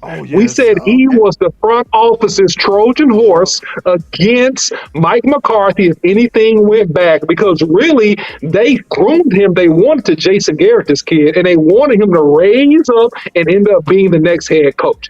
That's what we thought. That's what we all constructed from. And you're confirming this, Bryan. Thank you so much. I will say this. I will say this about Kellen Moore. Okay, so Kellen Moore's the thing that bothers me the most about Mike McCarthy is that, and we all, Dak Prescott has done the offense was fine. Kellen Moore, there were things, playoff games, there were times when it was not as, what it was supposed to be. But what we learned is I've never seen an offensive head coach come in and not want to put his stamp on what they were doing offensively. He came in and said, "Oh, okay, Kellen's fine. Yeah, okay." See, to me, if Mike was really in that Wisconsin farmhouse, and trust me, 5 years, I've seen a lot of Wisconsin farmhouses living up there for 5 years. So, lot of go study. But if he really, really, really, really, really studied the Cowboys, he would say, okay, these are the things I think I can implement offensively that we could do different. But I never got the feeling that it was, even Mike had that big play sheet in his hand. Maybe he clicked over and said, "Hey, Kellen, 4th down, you got to have something ready." I think he just let Kellen Moore call the game. I think he really did. I think he stayed out of Kellen Moore's way. But it was kind of just strange to me to have an offensive-minded head coach that didn't come in and put his stamp on the offense. It wasn't. He admitted that he had problems with certain parts of the scheme. But we continued on with certain parts of the scheme. And now he's going to get the opportunity. But I think this is going to be. This is what you do on the radio in June. When you have a show and you have to talk about 5 hours of filling time. You talk about June things. And what you do is you go, prediction. Here's my prediction. Week 6, Bryan Schottenheimer's calling plays. Week 6. That's what you do. You throw something out there and like, oh, hey. But you throw it out there. I'm loving it. Yeah, you throw it out there, but you're thinking like, this the real. Okay, after, like I'm saying, like there's going to be a point in time where all of a sudden it's like, well, I think Bryan will handle the play calling well, and I think, and because you're like, I don't think Mike really wants to call plays. I really don't. Yeah. I don't. But this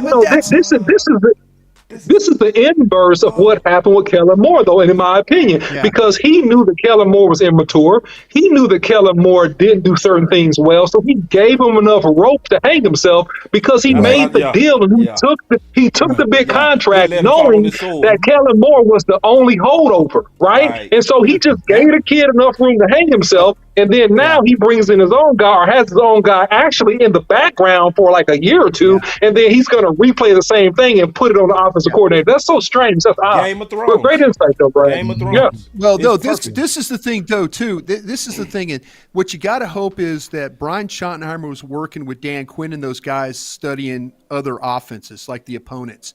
And I was talking to some players about this, the defensive players, and they were to a man were like, listen, this Bryan Schottenheimer gets it. Because Bryan Schottenheimer would come up to them during the week and say, all right, man, on 3rd down, you got to watch them doing this. They're going to get in this formation. They're going to do this. They're going to be over here. They're going to do this. This is what the defensive players really appreciated. Bryan Schottenheimer took that Ben McAdoo position and made it even better, where he took it, he made it an advancement to where the defensive players really appreciated his effort, where they're like, damn, this guy really is getting it done. So to me, that's where my hope is that Bryan Schottenheimer may be studying other schemes, Philadelphia, San Francisco, Cincinnati, all those opponents that you played last year. that's my hope that, and John Gruden was telling me one time, he goes, the best coordinators, Andy will tell you this, Andy Reid will tell you this, the best coordinators learn how to steal stuff from other coordinators. Yeah. They learn how to steal. True. Love it. The best offensive coaches steal from each other. Yeah. And I hope they steal a screen package from somebody. But, they Right. damn For well real. we need to try. Yeah. But that's where I think that if Brian Schottenheimer could help Mike McCarthy, it will be, hey, this is how we need to teach the game plan or implement the game of the scheme, and then teach the game plan and all that. So that's my hope. But man, to go back, circle back, everything we talked about. I'm sorry, I just getting rambling on here. I'm loving But it. the thing you got to know is that the turnover is big, but maybe this will help McCarthy kind of get back into that, because you watch him watched him the other day at the practice. He's got the walkie-talkie. He's talking to Dak. He's the one calling the plays. So let's see if, in fact, that he could get back on that horse, after all these years of not calling plays, and that Brian Schottenheimer and these guys can put together a game plan where we all kind of feel like, okay, the offense is holding up their end of the bargain here. They're not just completely leaning on the defense to win these football games. And let me throw this at you, Brian. I'm sorry. On top of that, I'm sorry. I don't mean to cut you off. Go ahead. I gotta kick Brian Broudus out. I have to. I gotta. No, man. This a little bit more. We'll go a little bit more. Go ahead. Get your question. Hey, we haven't even talked about my D.N.A. crap. The only reason I'm on this show is this damn D.N.A. I know, but you got surgery. Tuck's been waiting. Let's go. Let's go. You gotta have surgery. Let's give him overtime, man. Come on, man. They don't even care. They like he might die tomorrow. We don't care. We want to hear about the Cowboys. No, man, y'all got to think about this man. No, we're praying for you, Brian. Man, you're not gonna die, bro. If this was the last, Ron got surgery it was a tomorrow. pleasure. If it was surgery, got pride. You know what I'm saying? You're not gonna die, man. We got you, man. I'm trying to kick him out. Tuck didn't like my DNA. Tuck didn't like my DNA part. Let's go. Let's go. Let's do it. Go. All right. So who first? I'll say this about the DNA. I'll say this about the DNA, and I think it kind of comes to, when I look with Dak and I talk about Dak. Again, I don't hate players. I really don't. I try and be fair about it if they play well. Terrence Steele's a great example. I'm throwing dirt on the kid. I've never been more wrong about a player. I've been wrong about players, but I was really wrong about that kid. Yeah. The thing with Dak to me, and the D.N.A. comment that I made is, and this was going back on Love of the Star podcast, and I've said it on DallasCowboys.com before and stuff like that. The thing with Dak is, though, Dak in his body, it's not about the turnovers or the interceptions. He's not, to me, I don't see him changing.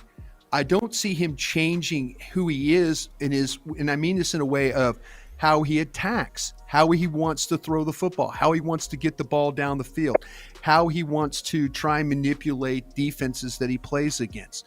The problem that I run into is a lot of the interceptions are on things of, maybe guys running incorrect routes. He talked about it being in the wrong place, guys, balls clanging off guys, guys, doing not what they're supposed to be. Dak's had some interceptions where he overthrew some balls. Those are on him. You have those happen. But Dak is always going to attack, and that's in his DNA. But where he makes a mistake is that the players around him, when he wants to go into attack mode, he has this confidence that, hey, Gallup, you're going to make a play for me. Hey, Lamb, you're going to make a play for me. Hey, Noah Brown, you're going to make a play for me. Hey, Dalton Schultz, you're going to make a play for me. He has that confidence in his teammates. And what happens is his teammates will let him down. But you know what? He'll keep fighting it. He'll keep throwing. He'll keep going at it. And like I said, that's, to me, that is the D.N.A. question I have. Yeah. That he is this guy that is in this mode where it's like, I trust you so much, where instead of pulling back and saying, hey, Noah Brown, I know you helped us win the Cincinnati game in week 2 with a backup quarterback in there with Cooper Rush, but I'm going to keep throwing you the ball. clanging off him. Michael Gallup, I get you, man. You're my guy. But you're not, but right now you're not playing well enough. But I'm going to keep throwing you the ball. CD, I'm going to throw you the ball. Wait a minute, you're running the wrong routes. What are you doing there? There's a lot of that. And I think comes a time when you don't want to pull back. You don't. I mean, they're struggling to run the ball in the second half of the year. Now it's on Dak to try and go make plays, But and maybe too, it's Kellen Moore as well. I've blamed Kellen Moore for this stuff too, because if you continually put Dak in situations where he's having to press with receivers or tight ends or people that are not helping him, are you really helping the quarterback? Or are you feeding his DNA up to continue to attack? That's my point about Dak. And the interceptions, they're not all on him. And I'm not sitting here on any show. I've never, ever said that. Right. But I just know from his and knowing people at Mississippi State and watching him work through all that, he is always going to trust his teammates and he's always going to keep pushing, even when he needs to pull back. And I think that's what Mike McCarthy talking about. Hey, run the ball. We're going to do a little bit more of this. He's trying to maybe protect Dak. And people will say, well, Dak's first 4 or 5 years, he wasn't interception prone. He also had a 1,600-yard back for like a couple of years there, right? Yep. That helped him manage the game. Yep. Yeah, that's a great way. So to me, Garrett didn't want him to put the ball in harm's way. Yeah. But now we're in year 7, year 8, and there's no running game. There's no Ezekiel Elliott. Now Dak's like, okay, I've got to make plays here because but he's trusting guys that are at times letting him down, and he's not backing off that. I think that's the problems that I see with Dak, and he can't help himself because he that's what he does. He takes all these guys out into the Dak yard over at his house, the Dak yard, and they throw and they throw and they throw and they throw, and he just thinks I got to keep doing this. I got to keep going, and I think that's the problem that I had, and I think people took the D.N.A. thing maybe the wrong way with me, but that's where I believe we're at right now, and I'll relinquish the floor here, and I'm open for any ideas because my mind can be changed. I got you. No, I got you. Tuck, can I jump in real quick? Just go ahead. Yeah. I know exactly where Brian Broadus messed up. I got downs. I know exactly where Brian Broadus messed up. You cannot, Mr. Brian Broadus, explain all that from Twitter. Right. You can't. Because when you talk about it. You know why? This is why I wanted to be on your show. Right. It makes sense. Like you say, I'm open. You guys have this has been the most, I've had more fun doing this show. I'm serious. And I'm not just blowing smoke up your ass right now. Yeah. I'm telling you, I've had fun doing the show because you guys have got really good opinions. Yeah. But I also, like I say, I wanted the opportunity where if you had a problem with me, that you could say it. And I'm cool, man. I ain't going to sit there and MF you about stuff. Yeah. I mean, we're all trying to go the same way. Right. But I tell you what, the thing about it is I get in these discussions with people and and I keep going and going and going. Like people like, you're an idiot. You're an idiot. You're an idiot. I'm like, fine. I'm just telling you, this is who if I'm an idiot, I'm an idiot. But anyway, you guys got it. I'm stepping back now. I'm taking a drink of lemonade. I'm enjoying my lemonade right now. Yeah, see, because you can't do that, bro. Because when you did that, let me tell you what I heard. When I heard Dak's DNA, I heard it's in his makeup to be risky. What you're saying is it's in his makeup to be an aggressive person. As somebody that's always driving and believing. And I agree with that. Because I was saying that I said the same thing you did. Like when I broke down his DNA, I said that he gets too bought in sometimes. Like he got to know when to. Yeah, it was that you put that on Twitter. I get in trouble on Twitter a lot. I do. I interact with people, and again, I appreciate you guys giving me the platform. But I'm open. I will steal your ideas like Andy Reid steals screen packages. You guys come up with a good idea, you might hear it on 105.3 The Fan on Wednesday. We want you to do that. Like we don't care about credit. But I'm sorry, I was cutting off. I'll give you credit. No, so for Bryan, for a guy who often gets in trouble on Twitter, such as myself, I definitely understand where you're coming from. But I think that was the issue. That's what a lot of Cowboys fans really wanted, was the why. Where were we going, right? So, because actually what you're saying about Dak, I 1,000% agree with you. I always give the analogy, if we're playing basketball and Boss Cowboy air balls 3 times, I'm not passing you the ball no more. I don't care if you're open. Yeah, you're done. Dak Prescott's more that mentality. He's like, no, boss, I'm coming right back to you. They're leaving you open. Yeah. So I feel like that really put him in bad situations. Now, I will think that hopefully that would improve because you're just getting better talent next year. But just like Boss said, I just feel like by the tweet, it just felt like you were saying like his turnovers will continue and it doesn't matter. So I was like just watching from the outside lens, like, okay, so why? Are you hearing something in OTAs? Like, what's really going on? Because historically, turnovers haven't been in Dak's DNA, but trusting and being too loyal to, I always say, a team that really isn't as loyal to you, that's always been in Dak's DNA because that's his leadership. He believes in everybody. He was at OTAs and camp speaking highly of Dennis Houston until he got out there and had to play with them. Was like, all right, this isn't going to work. So, yeah, I 1,000% agree with you. In that case, I was just disagreeing when it came to just the turnover aspect because he just hasn't shown that trend line of being constantly turning over. Because if you go back to 2021, he only had 10 interceptions. So I think that was the disconnect.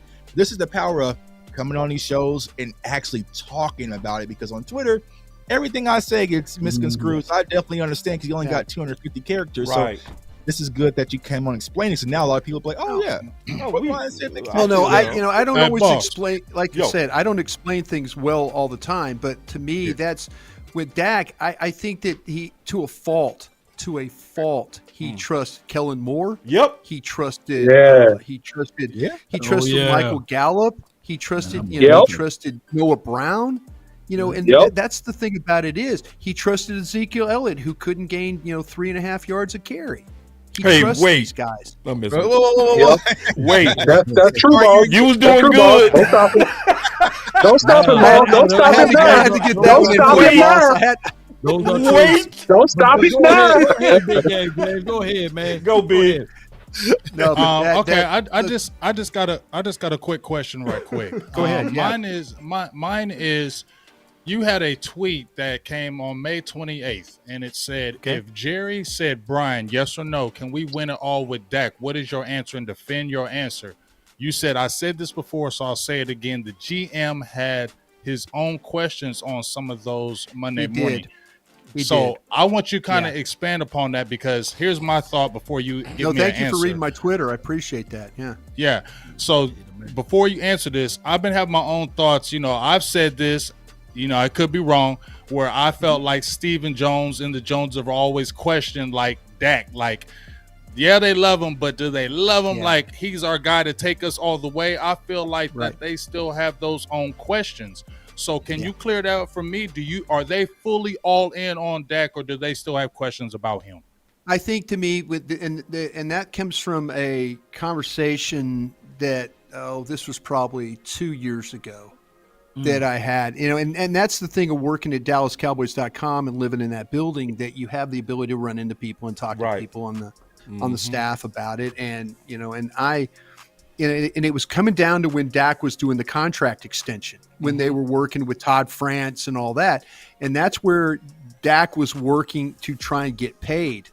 And I know there were some Monday mornings where they would have a loss or something would happen, or, Dak didn't play particularly well. And there was a lot of times he played very well. And maybe there was a couple of times where he didn't, and so that Jerry Jones would ask the staff the question, is this really our guy? Is this really our guy? And, I think the one thing, they went ahead, they paid him. France is going to probably play the short game again, with Dak to try and get this, get the contract. He wants to get Dak back to the table as soon as the television money kicks in and all that stuff like that. So I don't think, this is my personal feeling. I don't feel like it's going to be a long-term deal. Maybe they can, but I think they're preparing for probably another short deal to try and make this work. But the thing about it is, though, with Jerry, there were questions. There were, and then you had guys like Garrett and others that, that we're defending Dak. No, this will be fine. This will be fine. This will be good. So, I've been out of that building now since, going on 3 or 4 years now, out of the building full time.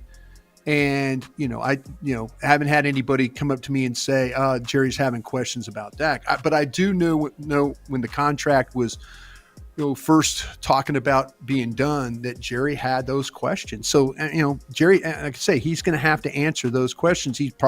Maybe he's put all those to rest. Maybe he has, but I mean, I think that they're supportive of Dak. They need to find ways. Michael Gallup needs to play better. They need to find a way to help this offensive line. They need to have a legitimate running game. Everything like that will help Dak going forward. But that's it. It was something that I know 2-3 years ago. It was definitely something that was weighing on their minds. Brian, I want to. Man, are y'all gonna let him go? He got to go to the doctor. No, go ahead. Man. Seriously, I'll answer your question. I'll give you 15 minutes. I go to 10 o'clock. How about that? We'll go to 10 o'clock. All right, cool. So, Brian, I'll be quick, okay? Yeah, I'm gonna ask like a 3-for-1 special, okay? You can go rapid fire on these, okay? All right, and this is it for me. You won't hear from those anymore. So, do you get the feeling that if Tyron Smith is not healthy and he doesn't play a full year, that he is out after this season? My feeling is that they should move on if he can't prove that he can play really all these games because he has an incentive-laden contract. And then number 2 to that, and this will be the last one, you got CeeDee Lamb coming up contractually wise. You have Diggs coming up, and shortly thereafter you have Micah Parsons coming up. Do you have a sense that out of those 3 guys, which one may be the man that is left out in terms of a big payday? Well, to answer your question, I think that, the Tyron Smith thing was answered because they drafted Tyler Smith. And the fact that Tyron Smith knew that Tyler Smith was playing so well at left tackle last year and he didn't ask him for a spot and was willing to move over to the right side kind of tells you everything that you need to know about where Tyron Smith feels like. It's a sad thing that you just know you're going to get to Oxnard and you're going to have to just watch number 77 and you got to hope that he doesn't get stepped on or somebody falls on his knee or something like that, or the back issues and all that. I think they're preparing to move on from that. I really, really do. So that's that. Their plan is to get all these guys done. Talking to the guys over there, I'm like, they know what they're up against.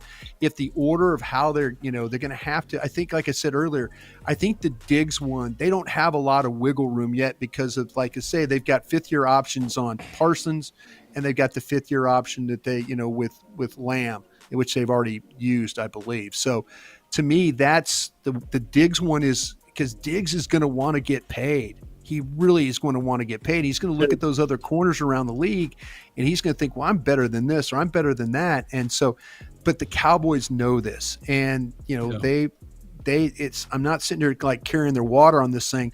Knowing those guys over there, they've got a plan for how they're going to do it. It's just, can they get these agents to agree to how they want these things structured so they can be able to handle it long term?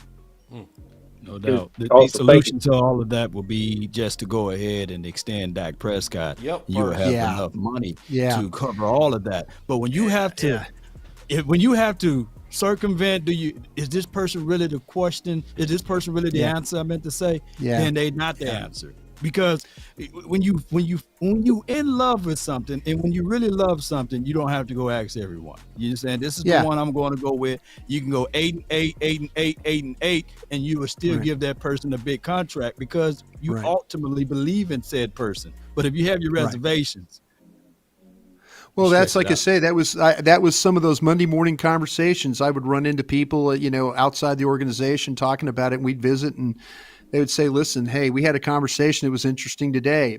This, again, 3 years ago, they gave him the money. They gave him the extension. They got through it. Their decision was, is this really our guy? And they said, yes. They gave him the money. So they're going to have to do it again. I just think in my heart of hearts that Todd France, the way he operates, he's going to try and go short. He's going to try and go short and that way he gets his guy back to the table again, in a quick fashion. These long-term, these Pat Mahomes 10-year deals and stuff like that probably do nobody any good. This Todd France is pretty smart about, hey, get him back to the table as quickly as you can. I have a question for Bryan. So, Bryan, you've been around Mike McCarthy frequently, as you mentioned. So, what are some of the things you pick up about how he handles his relationship with the quarterback, and how do you think that relationship dynamic with him and Dak this year is going to be now that Kellen's kind of out of the picture? Yeah, it's going to be interesting to see, because I think that really, we'll see with Scott Tolzien what's going on. All right, this is what I got to do. You guys talk among yourselves. My batteries, I got to plug my battery in real quick. Okay, talk among yourselves here, and I'll try not to get knocked off here. All right, I'll be right back. We can fly planes just fine. So I got these super chats, man, from Coach Marv. Me too, man. And I got some. Oh my God, they done stacked up. Let's go. You go one, I take one. Let's go rapid fire. The other one went away, but he says, "Law, the Dak key is the details and efficiencies of the player." I got the same thing from Coach Details, Marv. Law. Make sure that Dak is more efficient, and that will equate, a better Dak Prescott play. And then the other super chat from Coach Marv, we really appreciate you, my dog. He was talking about, to alleviate the responsibilities of running backs blocking. You use them in the backfield of throwing the ball. Make sure that they leak out and these sorts of things. So shout out to you for that. I just paraphrased that $10 super chat. We really appreciate you, Coach Marvin. We thank everybody for sharing. I got a couple of super chats. Let me jump in real quick, and then we'll just keep going until he get back. Spock saved me, said he didn't get those jobs last year. And Coach Marv said, "Boss, ask Bryan about Parsons being the first 125 tackle, 17 sack, and 3 interception guy as soon as he get back. That's the first question I'm asking. And then, you had one. No. I was gonna say, I thought you were done. Zeke Cowboy like COVID. Oh, y'all messed up. Then somebody gave a super chat, said, "Get him, OC." Yeah, the OC he goes hard. And then we got another super chat. He said, "This is way too fun from Spock. Save me, man." I appreciate that, big dog. Do you have some more over there? No. Okay, I got some more over here. Go ahead. He said Kellen Moore got elevated by Dak. Yeah. True. And those were the things that I was going to bring up to Brian Broadus. I was going to say, peer to peer, you're not going to get that much elevation from someone. There's no comfort in success. But yeah, what we got, Peebo? Yeah, and Brian Broadus really must be having fun. He going to charge his phone and everything. I'm like, he's back. And he having fun. He like, let me charge my phone to come sit down. This is how you know he loves football. I knew my battery. God dog. We have on this show. We got bad internet. We got bad batteries. We've got all kinds. Yeah. So I plugged in. And I was going to get a question. Who had a quick Tuck? Did you have a question? Somebody have a question? Yeah, it was about the Mike McCarthy Dak Prescott relationship. Yeah, that's. I know that Mike has always worked well. My guys in Green Bay. I was not with Mike. I was with the Mike Holmgren administration in Green Bay is where I was. So I wasn't with McCarthy, but a bunch of my friends, Teddy Thompson, who was the general manager up there for a long time, Brian Gutekunst, those guys, I all know them very, very well. And the thing with Mike is they've always talked about him as being somebody that does a really nice job of working with the quarterbacks, but he's really going to lean on Scott Tolzien. He's going to lead on Brian Schottenheimer.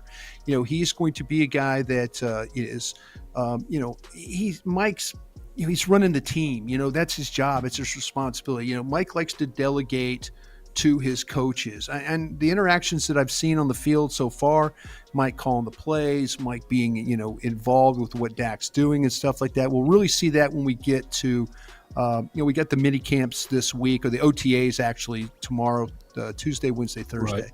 You'll see how that goes. But then when we get to Oxnard, then we'll have that kind of that view. But everybody that I've ever talked to about Mike, and people within the Cowboy organization that know Mike, he this is going to be new for him getting back into it, because he let Kellen and Doug Nussmeier and those guys, Scott Tolzien, handle the quarter. And and Dak, I think Dak, if you gave Dak the truth serum and said, "Hey, what are you going to miss about somebody gone off the staff?" I think he would really miss Doug Nussmeier.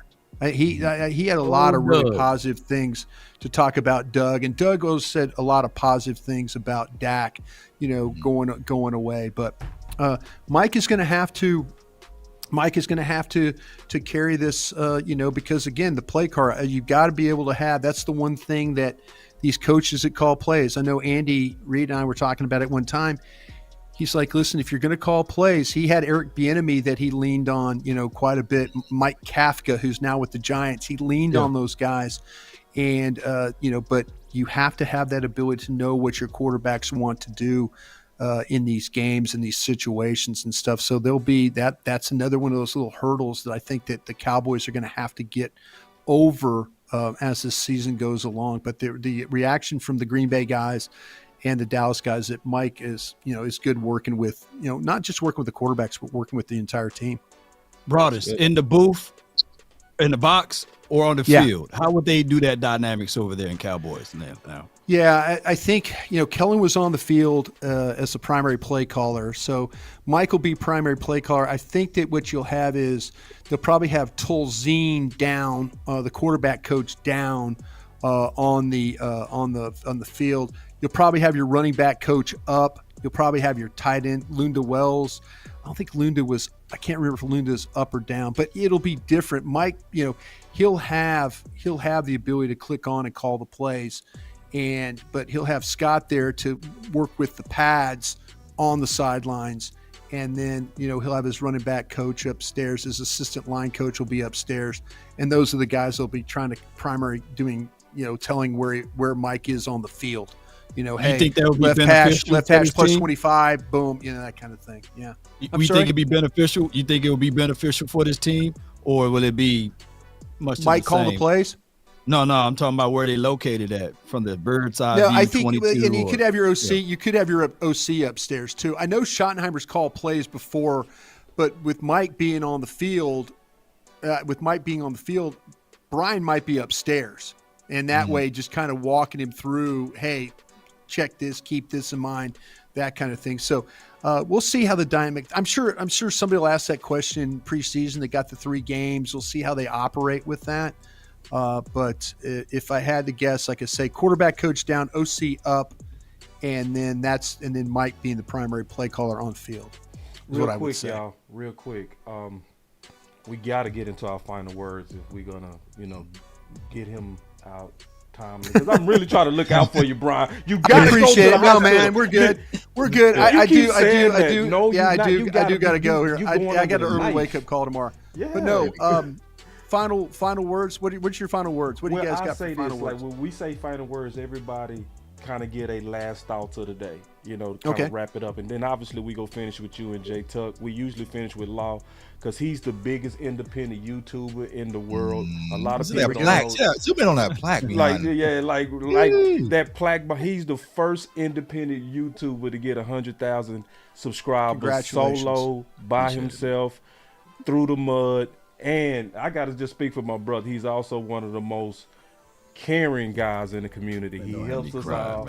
He all of our big far brothers. between of those cats. Yeah, right. Good for you. Yeah, no, I mean he's our big brother. He's everybody's big brother. I mean that. So, but I also want to keep my promise, Bryan, and then we'll get to the final words. Coach Marv is somebody that gives back to the community a lot. He calls into everybody's channel and he wants to get your opinion on encouraging Michael Parsons to be the first to get 125 tackles. Wow.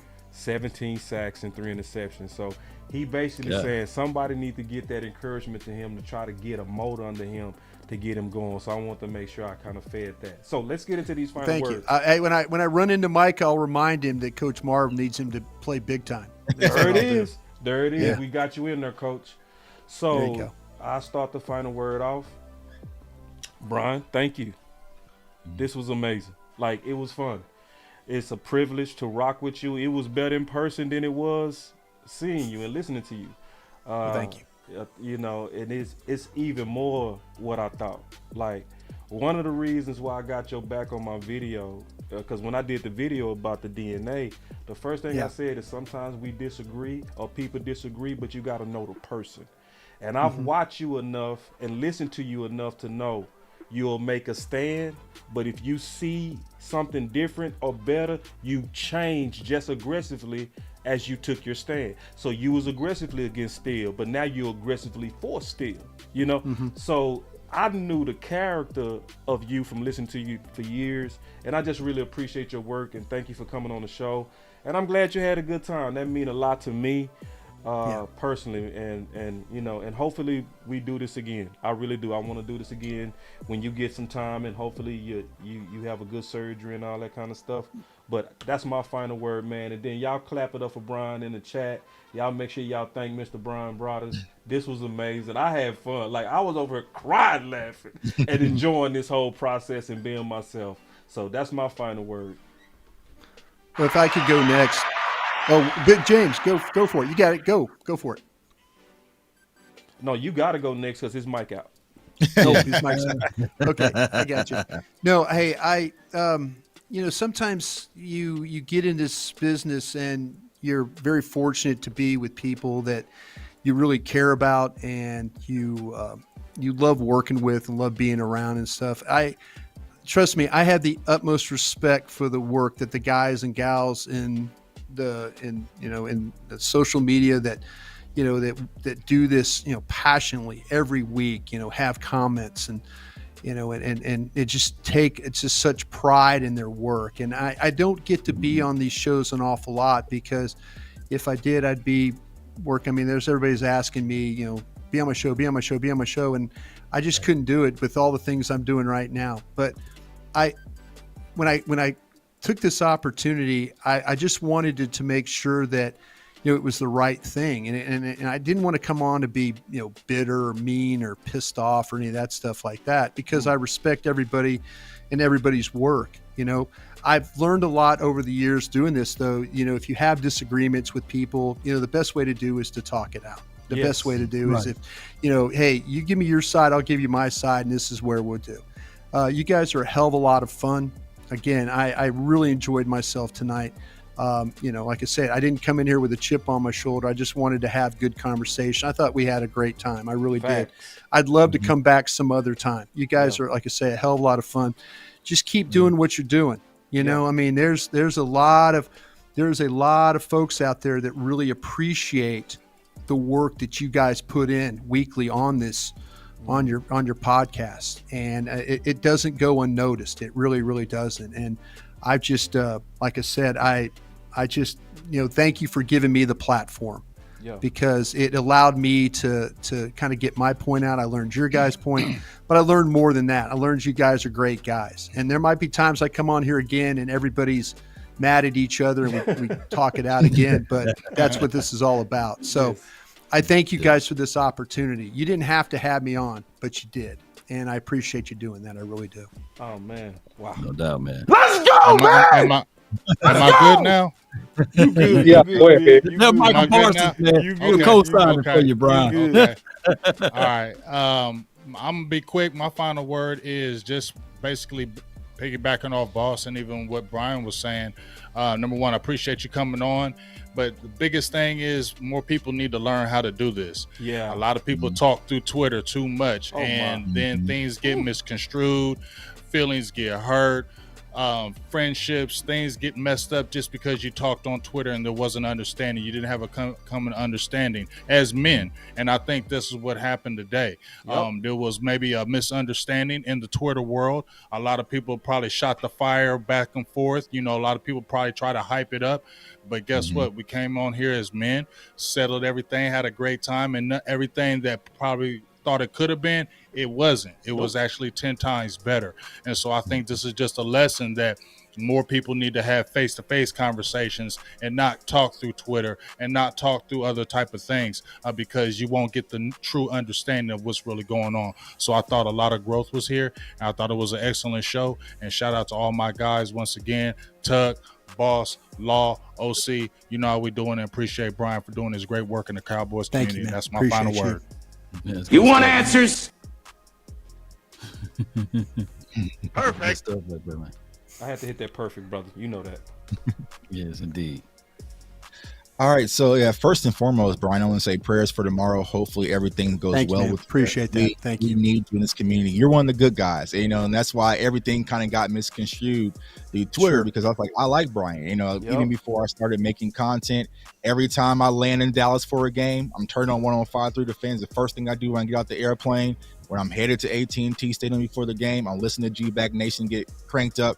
Even though you were a little scary versus Philly, on Christmas Eve. But, you know what I'm saying? Like, I listen to you guys, so we definitely need you out here. You're one of the good ones. And I love how you embrace the social media community because, our girl Aisha, to see what you guys did with that draft content, you were welcoming, you welcomed her in, and she's done an incredible job. So, like Big Game James said, sometimes in Twitter, things get, taken out of context. Me and Boss, we had a situation, then we picked up the phone and said, "Oh," and it was your fault, Tuck. It wasn't mine.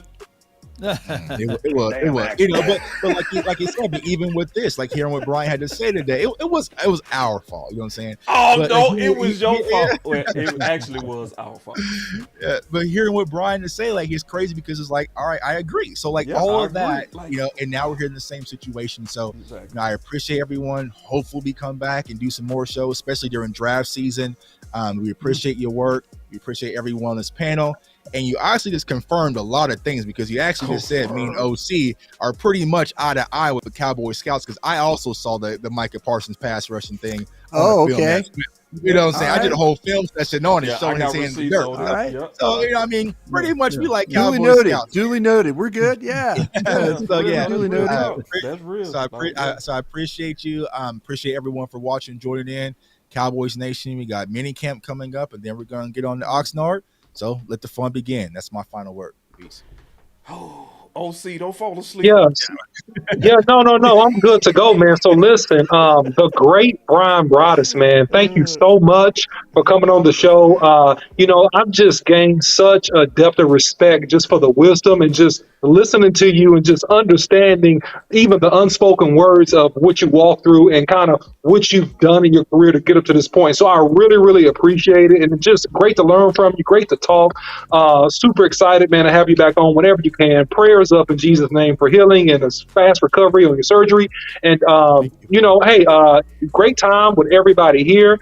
And look forward, man, to taking a run for 6, man. That's why we do this, man, and getting into this camp talk. And maybe we pick up some free agents, but that's my final word.